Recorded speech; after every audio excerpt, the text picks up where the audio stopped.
Nagkaroon ng tensyon sa labas ng isang events place sa EDSA kung saan gaganapin ang umano'y Blue Ribbon Committee hearing ni Senator Rodante Marcoleta. Dumating ang ilan sa 18 bagmen at si dating Ilocos Sur Governor Chavit Singson pero hindi sila pinapasok sa venue. Magbabalita si Mon Gualvez. Mon, kumusta ang sitwasyon dyan matapos nga hindi papasukin sa nasabing venue ang ilang resource person sa Blue Ribbon hearing ni na Senator Marcoleta? Tama ka dyan, Cheryl, no? Nagkaroon nga ng saglit na komosyon sa pagitan ng mga resource person, mga participants, and even media dito nga sa labas ng events place sa Mandaluyong. Yan ay bago mag-alas 10 ng umaga, yung expected time ng pagsisimula ng naturang di umano'y Blue Ribbon Committee hearing sa ilalim nga ni Senator Rodante Marcoleta. Hindi kasi pinapasok dito sina former Ilocos Sur Governor Chavit Singson maging si Senator Amy Marcos nang magtangka silang pumasok sa loob. At kanina, naglabas din ng pahayag yung events place na nagsasabing hindi na raw matutuloy ang naturang event at wala silang affiliation sa sino mang organizer, participant, and even the subject matter. Pero few minutes after, binura nila ang naturang post at ngayon sa mga oras na ito, Cheryl, may mga pinapasok na ilang miyembro ng 18 bagmen allegedly at ilang si Attorney Levito Baligo din nasa loob at sa ngayon, sa mga oras na ito, nag-set up sila ng screen outside dito sa perimeter ng naturang events place para naririnig pa rin ng ilang mga vloggers na nandito naman sa labas ng events place. No? So nagkakaroon kasi talaga ng girian sa pagitan ng mga nais makapasok din dito sa area para nga marinig yung gustong sabihin pa ng 18 bagmen sa gagawin sanang Blue Ribbon Committee hearing sa ilalim ni Senator Rodante Marcoleta. Cheryl.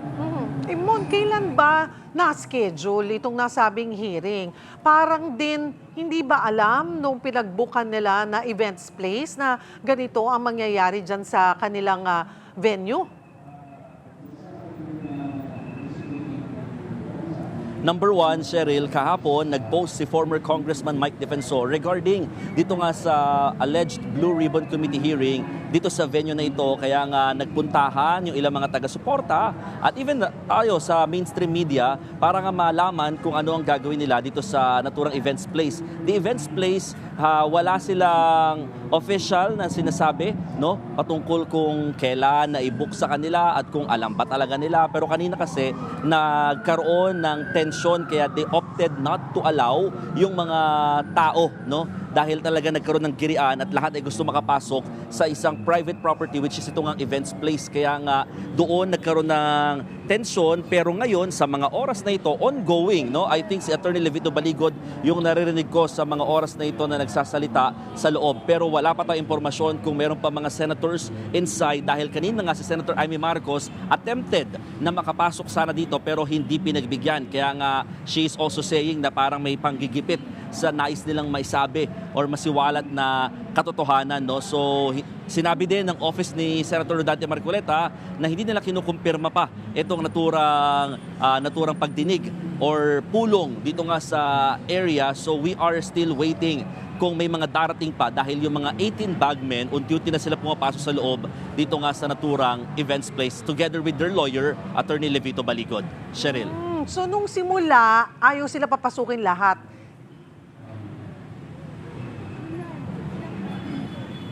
Tama. Nung simula, ayaw kasi nga nagkaroon ng tensyon. Pero later, mga bago mag-alas 12 ng tanghali, dito na pinayagan unti-unti pumapasok na yung mga 18 bagmen at saka Senator ni Levito Baligod and some media, no, na pinayagan makapasok dito sa loob. So sila lamang yung nasa area at sa ginagawa ngayong hearing, no, or pulong technically. Kaya nga naka-monitor lamang lahat sa isinet up naman nila na widescreen sa perimeter ng naturang events place. Cheryl. So namili lamang sila ng media na papapasukin. The rest of the media ay mag-monitor na lang dun sa big screen.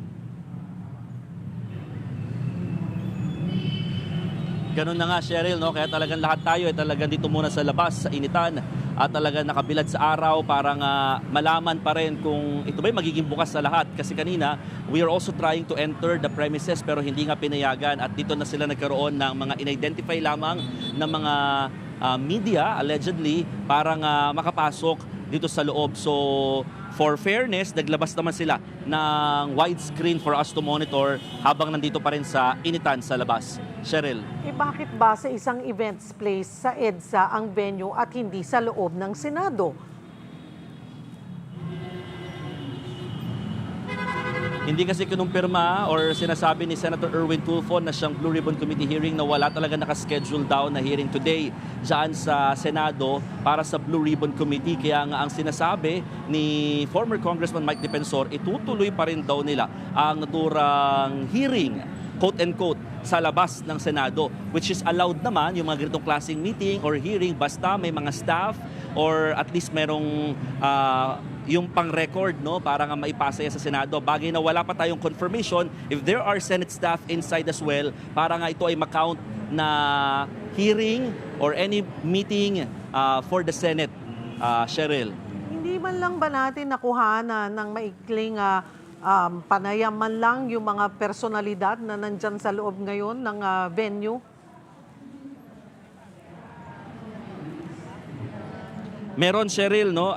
Hindi ko alam kung kaya nating ipalabas yung pinakasinabi ni Senator Amy Marcos at ni former Governor Chavit Singson. Pero ang sinabi ni Senator Amy talagang nais niya na mailabas ang katotohanan dito nga sa gagawin nga nilang hearing.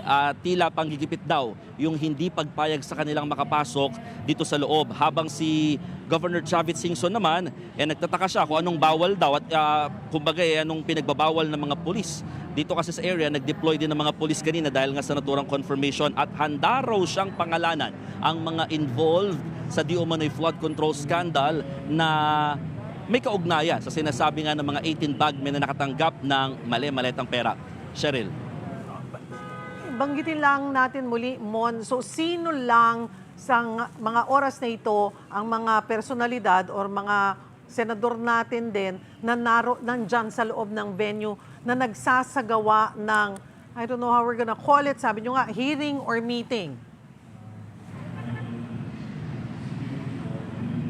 Yes, Cheryl, kahit kami medyo alanganin sa word na hearing kasi hanggang ngayon wala pa namang senador sa loob ng naturang events place. Kanina, si Senator Amy Marcos attempted to enter pero hindi pinayagan, so umalis na siya. We just don't know kung babalik siya ngayon para nga maipagpatuloy itong hearing. Even Senator Rodante Marcoleta, which leads the subcommittee nitong Blue Ribbon Committee na under naman ni Senator Pia on the Cayetano Block. Wala rin sila dito. Ang nandito pa lamang ay yung ilan sa mga 18 bagmen at si Attorney Levito Baligod. Sila yung mga nagbibigay ngayon ng pahayag sa mga media na nasa loob at ito nga yung binobroadcast naman through their widescreen in the perimeter. Cheryl. So parang lumalabas press con. Parang press con, tama. Para siyang meeting, para siyang press con kasi nga wala pa namang senador. Pero yun yung inaabata natin kasi kanina nagkaroon ng kumbaga parang tila confirmation na magkakaroon ng hearing because Senator Amy was here. No? So yun yung doon kami nagkaroon ng kumbaga context clues na baka nga hearing ito. Pero right now, wala si Senator Amy. Umalis siya after nga hindi payagan pumasok sa loob nang magkatensyon sa labas ng events place. So we are kumbaga waiting game pa ito. Cheryl, babalikan kita kung sakasakali na magkaroon ng mga presensya ng ibang mga senador na biglang pupunta dito, lalo't nagsisimula na yung, tama ka, tila press con or meeting ng mga bagmen at ni Attorney Levito Baligod. Cheryl. Maraming salamat, Mon Gualvez.